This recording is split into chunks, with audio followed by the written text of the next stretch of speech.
There we go. All right, we're all set. Welcome, everyone. Thank you so much for joining this lecture, whether you've joined over the phone or if you've joined online. Thank you so much for your patience as we had that little glitch in the beginning, but we're all set and ready to go. So thank you so much for taking the time to find this lecture virtually. We're going to go ahead and get started with our stroke education and awareness lecture. Oh, thank you so much for joining this lecture. Whether you've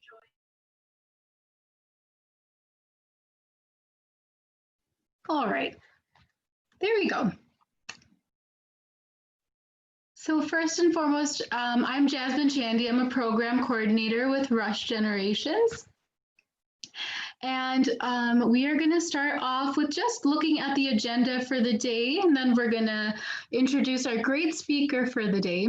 So we're going to start off with a lecture from Dr. Sarah Song, who will teach us a little bit more about what stroke is, some of the risk factors and protective measures. So we're going to have that in the beginning. After that lecture, we're going to have some time for Q&A. So if you have any questions, you can either type them in on YouTube. So if you've joined in on a tablet or over the phone, the questions can be put under the video. If you've joined on your laptop, you'll see the box on the right side of the video. So throughout the lecture, please do be sure to add any questions, and we'll do that during the Q&A after the first part of this lecture. And then we're going to end the lecture by learning a little bit more about an opportunity for stroke risk assessment. And so stay tuned for that. That'll be at the end. But we're going to go ahead and start by introducing our speaker, which is Dr. Sarah Song. Dr. Sarah Song is an associate professor in the section of cerebrovascular diseases in the Department of Neurological Sciences at Rush University Medical Center. She received her medical and master's in public health degrees from the University of Illinois and completed her neurology residency at Georgetown University. She completed her vascular neurology fellowship at UCLA and a postdoctoral research fellowship in stroke outcomes with the American Heart Association. She serves on multiple committees for the American Academy of Neurology, the American Heart Association, American Stroke Association, and the Alliance for Patient Access, including the American Heart Association's Metro Chicago Board. She also serves on several editorial boards, including Stroke and the patient magazine Brain and Life, for which she writes a blog about stroke. Her work has been published in numerous journals, including Stroke, JAMA Neurology, and Neurology, and has been presented at national and international conferences. Her research interests include race and ethnic stroke disparities, acute stroke systems of care, women and stroke, and community-partnered education interventions. She is a passionate advocate for neurology and stroke and is the co-founder and past president of the Illinois State Neurological Society, working to protect and promote the practice of neurology and improve the quality of care for patients with neurological conditions. So we're really happy to introduce Dr. Song as our speaker for today. And so we're going to go ahead and pass that over. Thank you so much. What an honor to be here. There we go. Thank you. So my lecture is titled Stroke is a Treatable and Preventable Disease. So if I could leave you with one message today, it would be that you do have some control over stroke. And in some cases, stroke really is both treatable and preventable. Next slide. So I'm going to go through a couple of cases here to illustrate.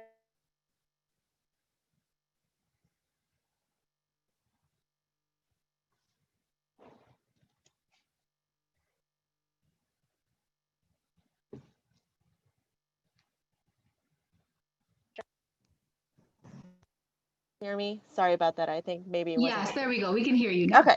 All right. So my first scenario is an 80-year-old woman suddenly has weakness and numbness in her left arm and left leg. And she looks in the mirror and notices that her smile is drooping on the left side. What is happening? So I'll give you guys all a second to think about it. Somebody with new weakness and numbness on one side. This is most likely a stroke. Next slide.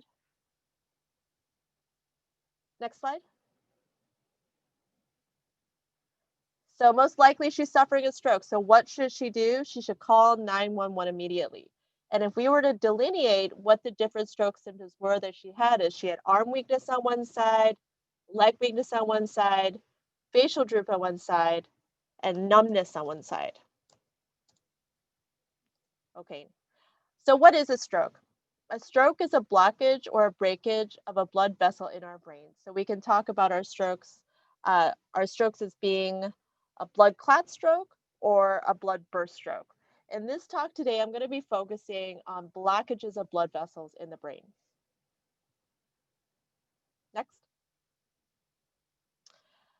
So when a blood vessel in our brain is blocked, brain damage can occur because of lack of blood flow. You can imagine that blood vessels are like pipes. So if something gets blocked there, there's no downstream flow after that, and this can cause damage to the brain past the area of blood clot occlusion. Next slide. So what can cause a stroke? There are multiple things that cause strokes, but some of the most common are problems with our heart, meaning our heart can't pump efficiently, or our heart has damage for some other reason, or a heart has an arrhythmia that is frankly very common as we age, especially.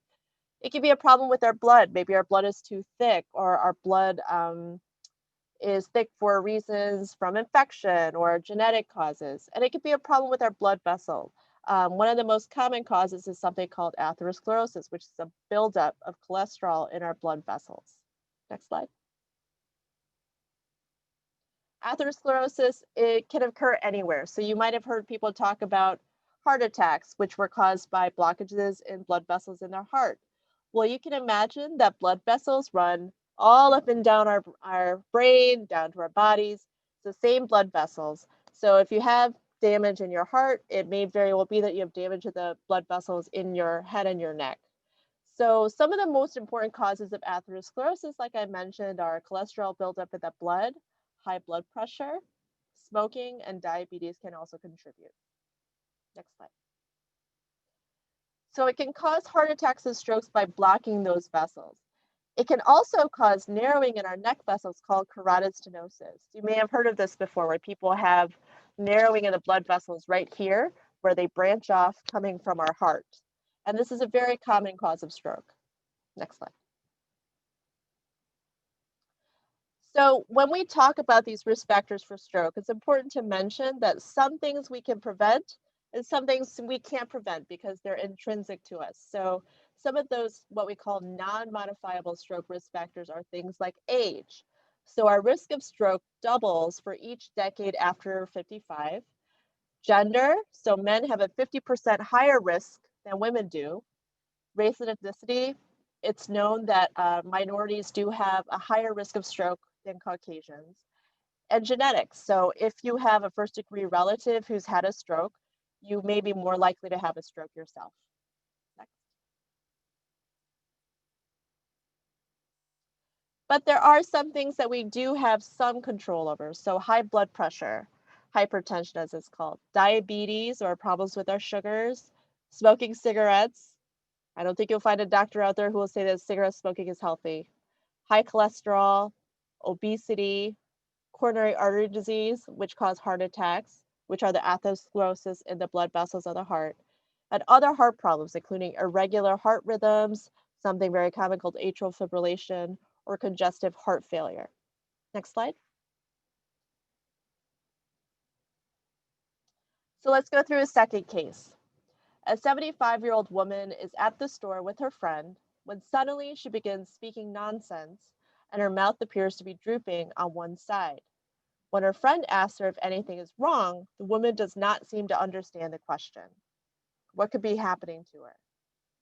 Well, again, next slide. This is most likely a stroke. So what should her friend do? Call 911 immediately.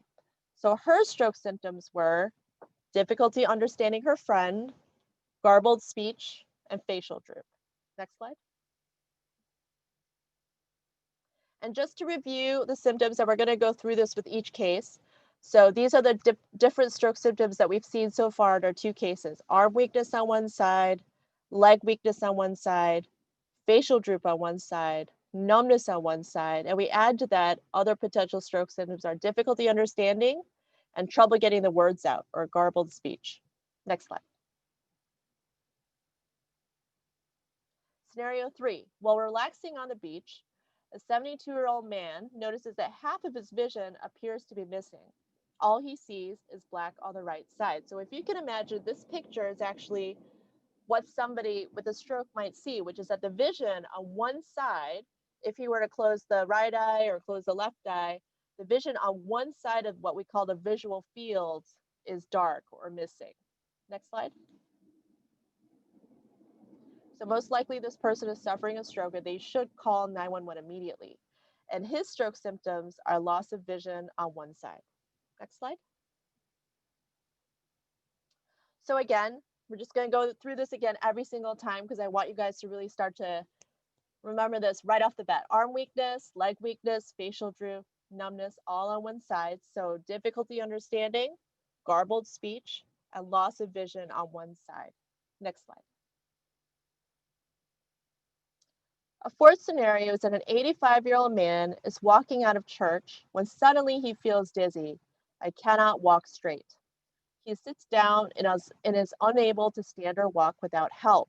So this is sudden vertigo or room spinning, not to be confused with lightheadedness, where somebody just feels momentarily a little bit lightheaded and then they sit and then they feel better. This is something where he was unable to walk correctly. Next slide. And in this case, he is most likely having a stroke, and he should call 911 immediately. His stroke symptoms were dizziness and an inability to walk straight. Next.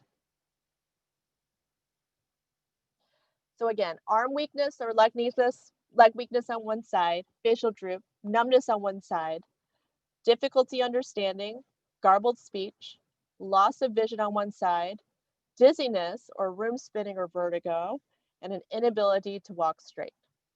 These are all stroke symptoms that we've seen so far. Next slide. So some other important stroke symptoms include numbness on one side, which we kind of talked about already, actually, blurry vision. So this blurry vision can be due to double vision. Sometimes people complain of double vision and they'll say maybe the images are, there's 2 images right next to each other. If they look to the left or to the right, maybe they're on top of each other. A lot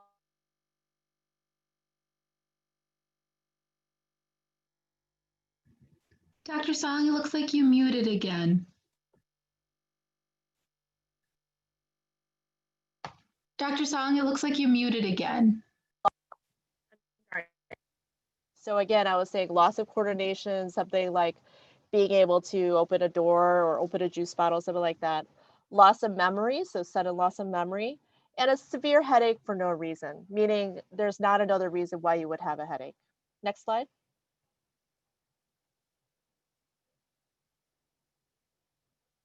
So when you think somebody, yourself or somebody else, could be having any of these symptoms of stroke, it's really important to call 911 as quickly as possible. So I don't want you to wait.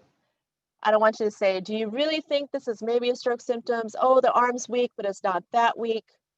Maybe it's been like this before. Call 911 right away. Next slide. So you might be wondering why I'm so insistent on this and I had it at every single scenario. Well, 911 is the fastest route to anybody with a stroke receiving life-saving, potentially life-saving stroke treatment. There's only one medication approved by the FDA to treat stroke, but it has to be given within 3 to 4.5 hours, meaning the last time that you had the symptoms until 4.5 hours, and for some people, 3 hours, that is the limit to which you can receive the medicine. It is time limited. That medication is called TPA. And it's so important, and that's why you'll see people racing in hospitals, but the sooner the medication is given, the more likely it is to help you get out of the hospital, help you walk out of the hospital, have you do well after a stroke. Next slide. That means, just to reiterate, Don't wait to see if it gets better. Don't lay down and take a nap and say, I'll see how I'm feeling when I get up. Call 911 right away if you think you're having symptoms of a stroke. Remember, that treatment can only be given within a certain period of time. And if you're not evaluated in the ER quickly, the fastest way is to call 911. You may not be eligible to receive the medication, even if you could receive it. Next slide. TPA is the FDA-approved medication. It's given through the IV and it takes about 1 hour to give. It helps break up any blood clots, so it's called a blood clot buster. Blood clot buster. That's a tangle of words. So it can break up any blood clots in the brain. And by receiving this medicine, your symptoms of stroke might improve or might go away completely. Next slide. Excuse me.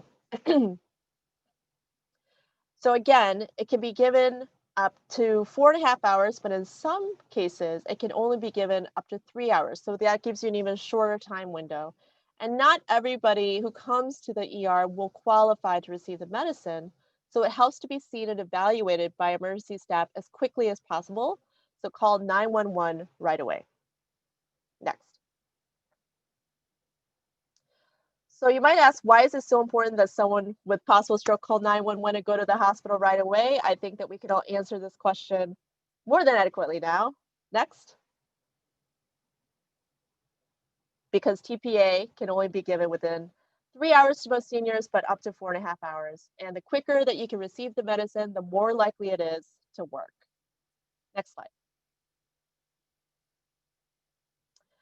Sometimes you might think, I shouldn't call 911 because the ambulance will come, or I don't want to be in trouble, or maybe this will just go away on its own. But it is much better to call 911 and not need it than to regret not having called 911, which means that it's better to be evaluated by medical professionals to see, yes, this is a stroke, or maybe this isn't a stroke. Maybe it could be something else. But it's better to leave that decision making up to the medical professionals who can treat you. If we can at all treat you, we want to be able to do so. Next slide. So what about calling my doctor? I've had patients say this before. Actually, it's much better if you call 911 right away rather than waiting. I know this as a doctor myself. I'm checking my inbox all day long, but it may be 2 or 3 hours before I check my inbox. And if I have somebody saying I have new symptoms, I would say, please just go to the ER immediately. Call 911 and get to the ER, because we want to make sure that we give you your best chance of being treated. If the doctor is not available to speak with you right away, we don't want that delay to factor into you not getting treatment that you might be eligible to receive. Next. So an 85-year-old man suddenly notices that he is unable to write with his right hand and that his right leg is weak. What should he do? Next slide. Exactly. Call 911 immediately. I cannot stress this enough. He's able to get to the hospital sooner and be considered for the TPA medication that can only be given within 3 hours. I mentioned earlier that 3 hours was most likely the time that people can receive the medicine by, and that's for people who are over the age of 80. In most circumstances, we will not be able to give you the medicine up to 4.5 hours. We can only give it to you for up to 3 hours. But these are intricacies that the medical professionals in the ER can work out for you. You don't need to decide that at home. We can help you with that when you get there. Next. So what can we do to prevent stroke? Number 1, eat healthy. Number 2, take your medications as prescribed. Number 3, see your doctors regularly. 4, reduce stress. 5, exercise regularly. And 6, be proactive about our health. We're going to go into these a little bit more. Next slide. So the first is eating healthy. And I describe this to my patients all the time. I just did it yesterday. So if you have a plate, you can divide it in half and say, well, one side is going to be mostly vegetables and a little bit of fruit. And then the other side, I'm going to divide into quarters. And I'm going to say whole grains is 1/4 and healthy protein is the other quarter. So healthy protein includes things like poultry, fish, beans. I would say limiting red meat to 1 or 2 times a week is probably best. You want to try to avoid processed meats, of course. But, in terms of the vegetables, it even also helps to think about how they're cooked. So vegetables, if possible, fresh vegetables is always better than canned, but of course we do what we can. So using healthy oils when possible, like olive and canola oil are good. Try to make your plate look attractive. Use different colors, sweet potatoes, raspberries, blueberries. These are all good things for you. And you want to make sure that you're drinking water, tea, or coffee with little or no sugar. So limiting juice or limiting milk and dairy to just 1 or 2 times a day is best. Next. Eating healthy does promote good sugar control and helps prevent diabetes, or if you have diabetes, it can help control it. It can also lower cholesterol and reduce blood pressure. Try to stay away from processed foods, including simple carbohydrates, so things like white flour, white pasta. And instead of those things, you want to think about whole grain or multi-grain. And if you look at the nutrition labels, it'll say 100% whole wheat bread instead of white bread, something like that. And you do want to try to reduce your sweet intake. Next. Lean protein, chicken and fish most days of the week. One thing that a lot of my patients are surprised to learn is how big a serving is. So when I say a serving, it's actually the size of your fist or the size of a deck of cards. It's not very big. I've seen in some restaurants, where a serving of steak is probably easily 10 to 12 servings of red meat. So I would say, just keep things in perspective. When you look at things, remember that a serving is actually, as they state it in nutrition guidelines, a serving is a deck of cards. That's it. So aim to eat red meat again, only about once or twice a week. Next. I would love it if each of us could get 5 servings of fruits and vegetables per day. I would love it if my stepson did that. For all of us, it's going to be hard. But you do want to try to make things attractive. So pick things that are different colors, red, green, yellow. It's getting more vitamins, and I think it's better for you. Next. Again, only drinking 1 to 2 cups of tea or coffee per day. That has to do with the caffeine. You can also have rebound headaches from too much caffeine as well. So if you have too much or too little, it can really um, give you headaches and mess with your sleep. You want to try to avoid sugary drinks like soda and juice. And again, limiting the amount of sweets that you have is going to be important. Next.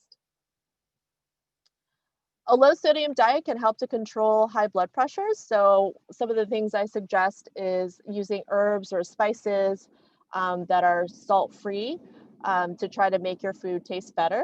Try not to add additional salt to your food. I know that some people are in the habit of just always salting food before they even try it. Try to change your taste so that salt is not the only thing that you need to make your food taste good. And fried food, try to only eat it maybe once or twice a week. Next. So my scenario here is to describe some ways that you can eat healthy. And this is just to reiterate everything I was just talking about before. Next slide.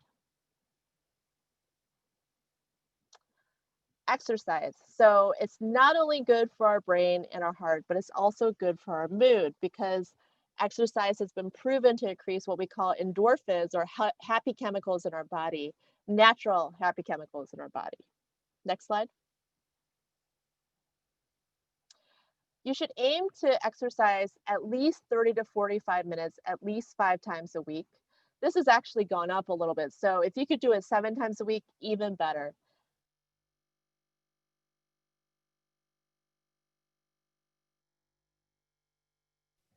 It looks like you muted again. So sorry. No problem. Do you want me to go back to that last slide or stay on this one? Yeah, go back to the last slide really quick. Can you hear me now? Yes. Sorry about that. Okay, so exercising at least 30 to 45 minutes, at least 5 times a week, preferably 7. Okay, next slide. And then I just wanted to point out that exercise doesn't have to be, cycling really hard or running. It could be walking, and you can walk on the ground, or if you have joint pain, you can walk in a swimming pool. It can include stretching, yoga, tai chi.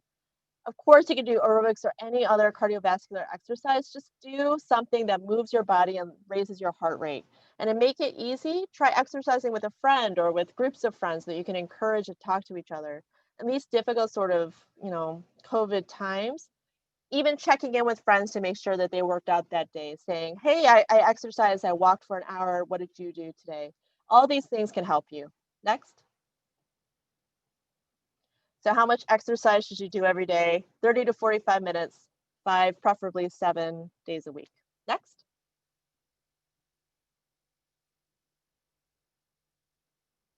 Next.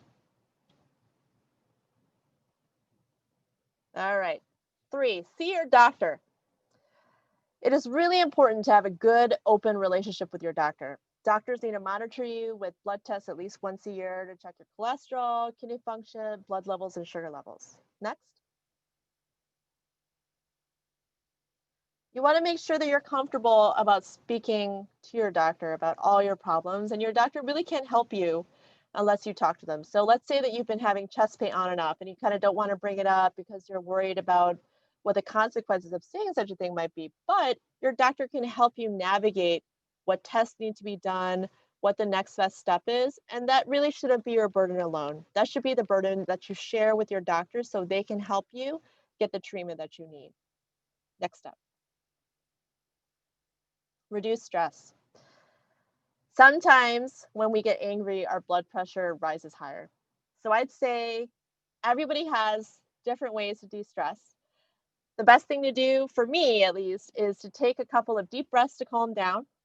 Do whatever we can to relax us. Take a walk, talk to a friend. I know for me at work, what I do is I go to the bathroom and I close the bathroom door and I just take like 10 deep breaths just by myself, and then I just walk out and I feel much better. And that's really important um, to have a singular method that works for you that you know that you can rely on to reduce your stress. Next. So what are some ways that you reduce your stress? I wish we could talk about them, but they could be anything from talking to a friend or going for a long walk or making yourself a cup of tea or caffeine-free tea if you've already had 2 caffeine drinks that day. Whatever it is that works for you, I want you to think about that and I want you to do it. Okay, next.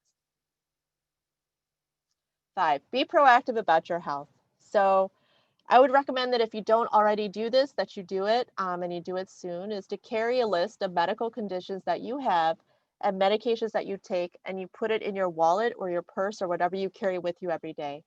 You also want to make sure you write down your doctor's phone numbers and you keep it in your wallet. And this is just a very practical point because a lot of times we'll have patients in the hospital, they don't remember necessarily what the dosage of medication was, and then it takes a couple of phone calls to try to figure things out. Or maybe something happened and you're in the emergency room and you want to give your doctor a heads up. And this is just a really easy way to make sure that everybody can communicate with each other about what's going on. Next. And when you go to see your doctor for your checkup, make sure you speak up again about any problems you're having. It doesn't matter how small. And I think that doctors really appreciate it the more you're able to say what's going on with you because they may be able to piece together things that seem unrelated and put it together in a bigger picture about your health. So it doesn't matter how small the issue seems, just mention it. And I think that, if you're taking medications, you should really understand what you're taking and why. It's great when people ask me, why am I on this medicine? Do I need to be on this medicine? Is it important that I'm on this medicine? Because then that gives us an opportunity to talk about what it is that we're actually doing as a team. Next slide. If you have high blood pressure, you want to be very careful about knowing your own blood pressure. So I recommend that people get a blood pressure cuff at home, check your blood pressure once a day at different times of the day, write down the time of day you checked it. And then once you have those numbers, bring them into your doctor because it's really helpful to have that in front of you. So it's one thing to have a blood pressure checked in a doctor's office. As all of us know, me too, when I'm in a doctor's office getting my blood pressure checked, it's definitely higher than it is at home. And I have no way of proving that unless I've documented the last 2 weeks. These are all the blood pressures I've had. This is what time I've had it. And blood pressure medicines are interesting because you could take them twice a day, 3 times a day, once a day.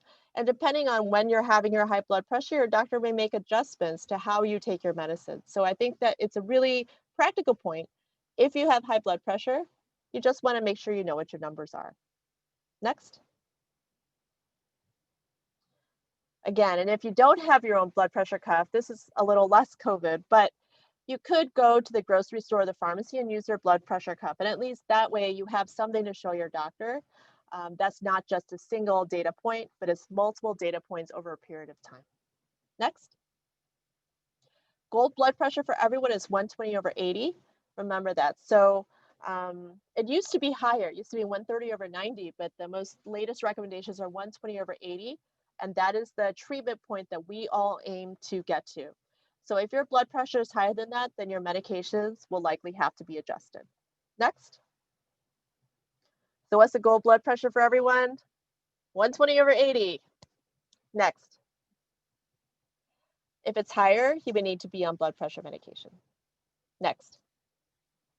If you have diabetes, same kind of scenario. You want to know what your blood sugar levels are, and you want to check them as frequently as your doctor recommends. So sometimes they may say, I want you to check it twice a day, or I want you to check them after every meal or before every meal. You just want to do what they ask you so that they can help you come up with the right medication regimen for you. And of course, you want to take your medications as prescribed. Next. Just remember that all the medications should be there for a reason.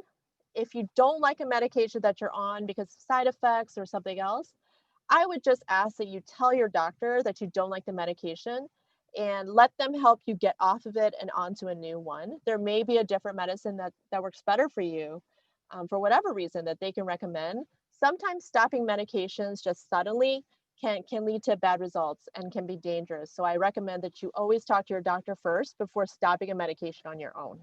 Next. Having a healthy lifestyle. Don't smoke cigarettes. It's as simple as that. Encourage those around you not to smoke, as secondhand smoke can also have bad effects. Vaping, really hot with the young kids these days.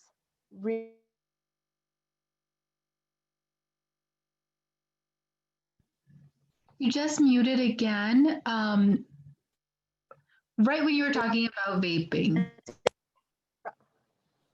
Yes, vaping. It's very bad for you, and I could go on and on about how the fact that they're flavored in fun flavors is meant to entice younger people to like it, and I think that is just terrible. So encourage those around you not to smoke.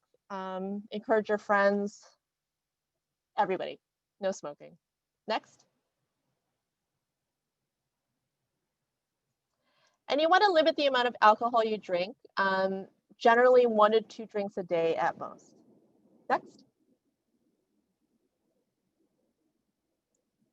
So what are some things you could do to reduce your risk for stroke? Really quickly, we're going to review these. Next. Eat healthy, exercise, 30 to 45 minutes, 5 to 7 days a week. Take your medications properly, see your doctor, be proactive, don't smoke, and limit your alcohol intake. Next. So thank you so much for having me here today. Again, stroke is preventable and treatable. If you see stroke symptoms in yourself or in others, please call 911 right away. It's the best way for them to get potentially life-saving treatment. Small changes can help decrease our risk for stroke, including eating healthy, reducing stress, and being active. Thank you so much. Next slide, I think is just, yeah. Any questions? Thank you so much, Dr. Song, and thank you so much to all of our participants too. I know today seems to be one of those days where technology is not on our sides, but we made it work. And so we have a few questions for you already, Dr. Song. And so to everyone who's joined online, again, if you have any questions, you can add them on YouTube to the chat box. If you're on the computer, it's on the right side. If you're on your phone or tablet, it'll be under the video. And then yeah, okay, and then that would be it. It looks like no one joined over the phone. So the first question we have for you is it recommended to take a low dose aspirin to help prevent a stroke or heart attack? That's a great question. So we don't have a lot of tools in our arsenal when it comes to blood clot type strokes, but evidence has shown, so the recent trials have shown that Oh, wait, sorry. I'm going to cut you off real quick. It looks like the audio is muffled again. Oh, my day. There. Oh, that's beautiful. Okay. Okay. So trials have shown that taking aspirin without having had a stroke or a heart attack is actually potentially detrimental, meaning that aspirin, Plavix, Agrinox, you may have heard of some of these medicines. So they're not medicines that are necessarily without their own complications. They can cause bleeding in the gastrointestinal tract, they can cause bleeding elsewhere. They're not necessarily what we would call benign or unharmful. If you've had a stroke or a heart attack, absolutely aspirin will be recommended. And so I'd say if you've had a stroke or a heart attack, your doctor will most likely put you on aspirin or a similar medicine. If you've never had a stroke or a heart attack or what we call a transient ischemic attack or symptoms similar to a stroke that don't last, then I would recommend that you not. And I would also like to add, because I feel like it's an opportunity here to say this, I've had some patients with stroke come in and say, well, when I had my stroke symptoms, like I had new weakness on one side, I popped a couple aspirin right away because I think that's what you're supposed to do. So to be very specific, popping a couple of aspirin when you have new stroke symptoms is not recommended. It is recommended, I think, for heart attack, but because I'm not a cardiologist, I won't speak to that. But for people who are having new stroke symptoms, weakness, numbness, room spinning, trouble seeing, trouble talking, trouble understanding, trouble walking, when those symptoms occur, it could be either type of stroke. So it could be a blood clot stroke or it could be a bleeding stroke. And you don't know at home, sitting at home, which type it is you have. If you have a bleeding stroke, taking an aspirin could potentially worsen what's happening in your brain. So again, I do not recommend taking aspirin if you're having new stroke symptoms. Thanks for letting me add that in. Thank you. The next question is stretching part of exercise? Yes, I would say yes. So I guess active stretching, right? So if you're doing stretching like this, I know that my mother is part of a running club, but ironically, she only does the stretching before the running and then doesn't go running with the rest of the running group. And you might think that's not exercise, but I have been with her when she is stretching. She is actively stretching, actively moving back and forth. Her heart rate is going up. I've done it with her and I've started sweating myself.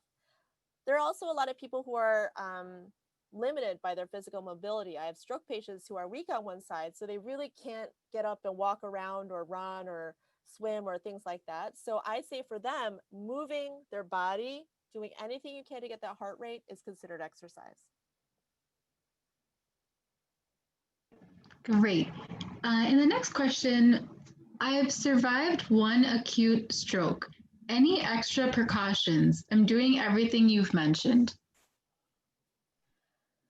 You know, if you're doing everything I've mentioned and you're taking the medications as prescribed and you're seeing your doctor regularly, then I commend you.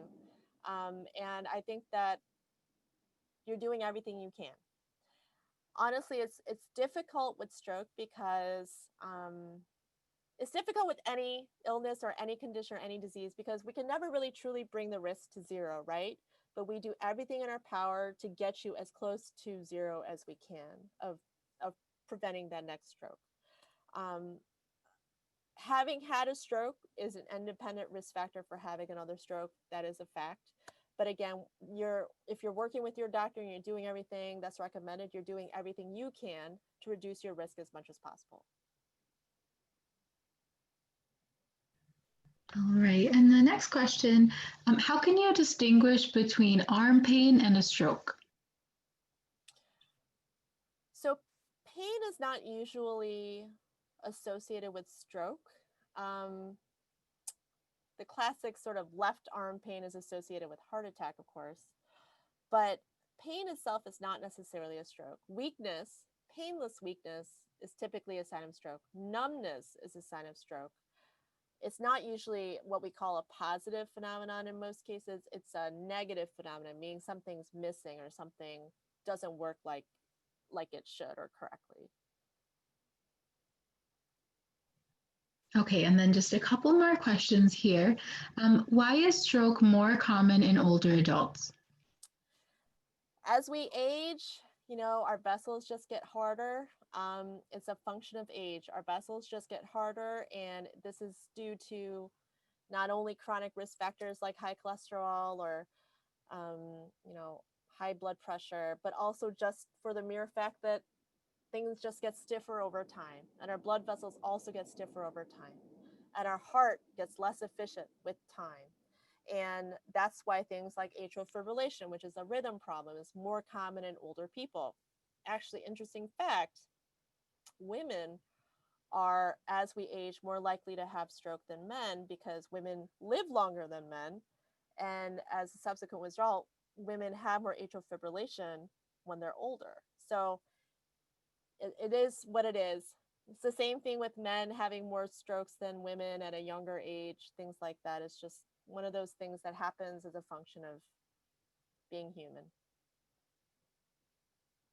All right. And the last question, if you notice someone has a stroke, what should I do when waiting for paramedics?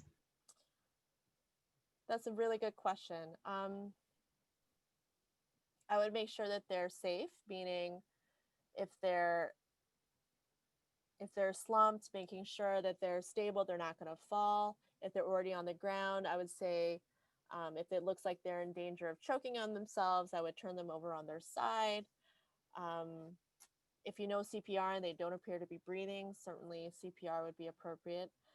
I'd say, you know, calling 911 and waiting for EMS to get there, that time seems interminable, but I would hope that it's not very long. And I think being with them and calling 911 is the absolute best thing you could have done for them. And then making sure they're safe and sitting with them and keeping them safe until EMS comes is really important. Great. Thank you so much, Dr. Song. Those are all the questions. Okay. We really appreciate you working with the mic and all the issues too. Thank you so much. And for all of our participants who joined, if you would like a copy of the slides, we can email it to you, or we can also mail it to you if you don't have an email. So if you would like a copy of them, you can give me a call. I'm Jasmine at 312-942-6995. Or you can also send an email at Jasmine, JASMINE _Chandy, CHANDY at rush.edu. And so that way, if you'd like to see the slides, you can go ahead and have them.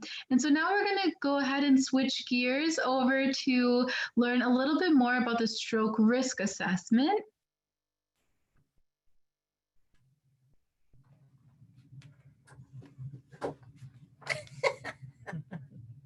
Am I on? Hi, Deborah. Welcome. I'm just going to open up the slides for you. I don't think I have any. No, she's got your slides. What slides? The stroke risk. Oh, I didn't want to send that to her. Oh, I thought we did. No, I didn't want that. And we don't need to use them. If you would like to just speak, that's fine also. Would you prefer that? Yeah, you can put it on. It doesn't matter. Okay. All right. I prefer everyone to follow. I didn't want that. That wouldn't do it. That would make them. Well, if she can eliminate if you want.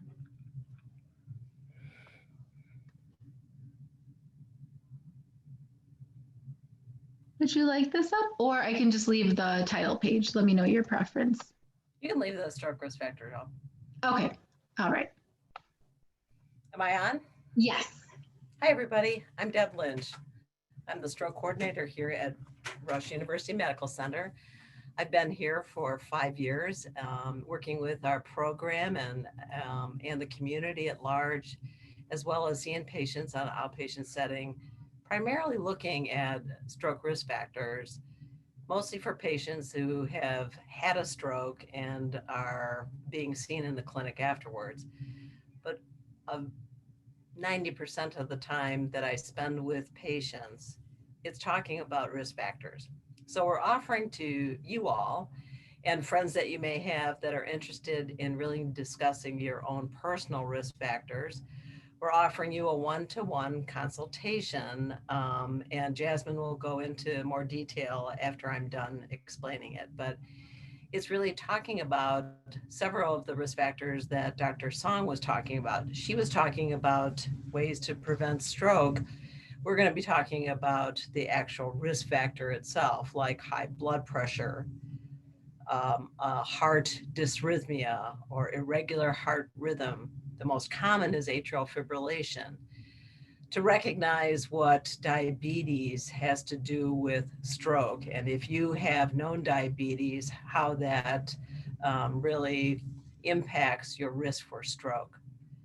Being overweight, if you're a smoker, if you have a diet that's high in fat or high in cholesterol, kind of talking about your very specific diet regimen and exercise regimen. And if you have none, on exercise, to develop some strategies on how to incorporate that into your weekly regimen.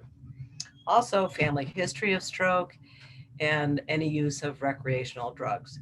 These are just two handful of stroke risk factors, but myself and our stroke education coordinator, Stephanie Dahl, will be available to talk to you in 20-minute intervals or 15-minute intervals and establish what your risk factor is for stroke.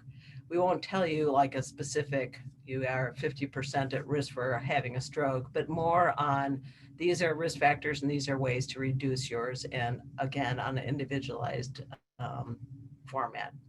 So the other thing that we really like to, let's see if I can advance this, discuss is the BFAST in recognition of stroke. So just like Dr. Song was saying, it's so important to recognize signs of stroke.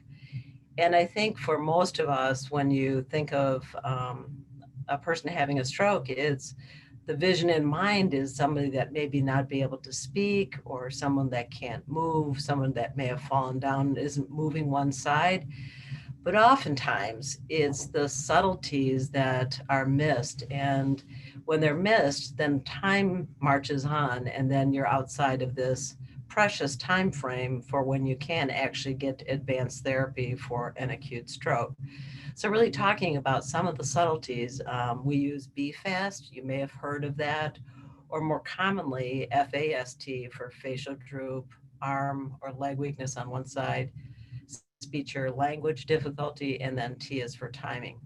The BE that we use here in the emergency room and is more prevalent now in the United States and using for recognition of stroke is to incorporate also B for balance, uncoordinated movements, and any vision changes that are sudden onset.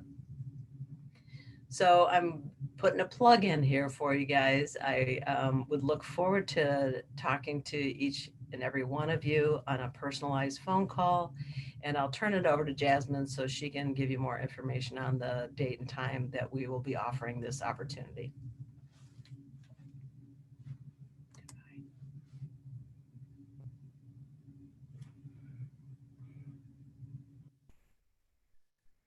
Thank you, Gail. All right, so we're going to go ahead. So if anybody is interested in having a stroke risk assessment, again, this would be done over the phone in just a 15-minute session. So if you're interested, this will take place on Monday, September 28th. The time slot is from 1 to 5 p.m. And so you would need to call to register so that we can have an appointment for you and give you the exact time. So if you're interested in a stroke risk assessment, again, this would be done over the phone. You can call 800-757-0202. Again, this is from Monday, September 28th from 1 to 5 p.m. And again, 15-minute sessions. Gail, is there anything else you wanted to add? No, Jasmine, this is perfect. Thank you so much for your presentation. Thank you, everyone, for your participation and your interest. I greatly appreciate it, if you can see me. But thank you, everyone, for joining in, and we hope that you find this lecture and this informative. So thank you. Thank you so much. All right, everyone, we're going to leave this up for the next couple of minutes, but thank you so much for attending this lecture. We hope you've all been able to learn something, or that you'll make use of this opportunity for a stroke risk assessment over the phone. So we'll leave this up, but thank you all so much for attending. Thank you.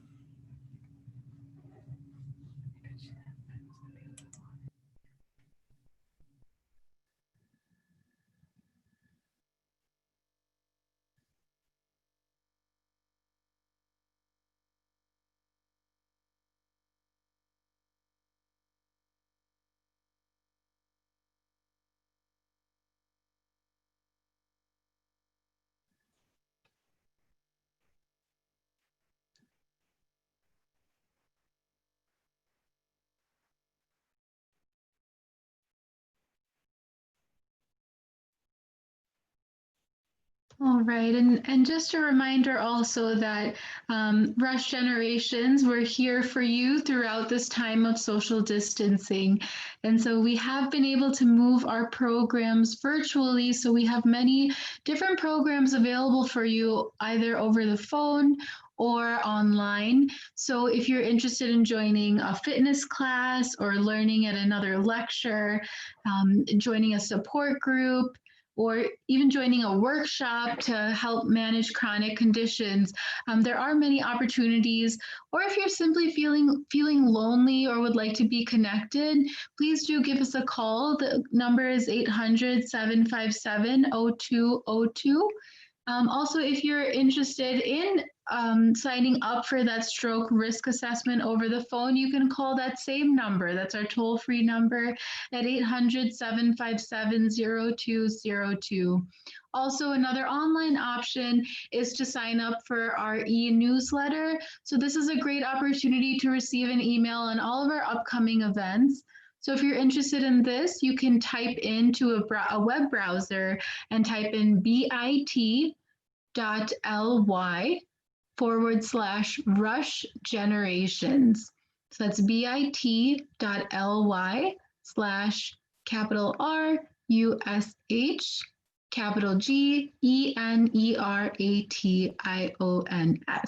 So if you type that into a web browser, you can put in your information and get updated on our upcoming events, or you can call our toll-free number for any of our upcoming events also.